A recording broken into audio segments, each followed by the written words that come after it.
கேலிக்கட்டில் மழை பெய்யும்னு நினச்சேன். ஆனால் இன்றைக்கும் ஏமாத்திருச்சு கிளைமேட். இப்படியே பார்த்துட்டு இருந்தா வீட்டில் வேலை விடாதுன்னு சொல்லிட்டு வீட்டு வேலையெல்லாம் முடிச்சுட்டு ஹேர் கேர் பண்ண ஆரம்பிச்சிட்டேன்.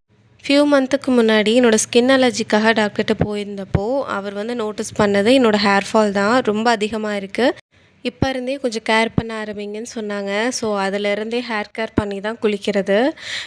ஃபஸ்ட்டு ரோஸ்மெரி வாட்டரில் ஸ்ப்ரே பண்ணிட்டு கொஞ்சம் நல்லா மசாஜ் பண்ணிவிட்டு அதுக்கப்புறம் ஆயில் பாத் எடுத்துக்குவேன். எனக்கு இந்த ஹேர் மாஸ்க் யூஸ் பண்ணுறத விட ஆயில் மசாஜ் பண்ணி குளித்தா நல்லா எஃபெக்டிவாக இருக்கும். எனக்குமே ஹீட் உடம்புங்கிறனால அதிகமாக இந்த ஆயில் மசாஜ் தான் எடுத்துக்குவேன். இன்றைக்கி இந்த வேலையெல்லாம் முடிச்சுட்டு கிளம்பிக்கிட்டு இருக்கும்போது தான் ஓனர் கூப்பிட்டு விட்டாங்க. என்னடான்னு போய் பார்த்தா இன்றைக்கி அவங்க மரத்தில் இருந்து நிறைய மாங்காய் பறிச்சிருந்தாங்க. ஆள் வந்திருப்பாங்க போல், ஆள் விட்டு பறித்தாங்க. ஸோ எனக்கு தெரியல, இல்லாட்டி அந்த வீடியோ கூட எடுத்திருப்பேன். கேரளாவில் நாங்கள் இருக்க ஏரியாவில் நிறையா பேர் வீட்டில் மாமரம் இருக்கும். ஆனால் பறிக்க தான் மாட்டாங்க.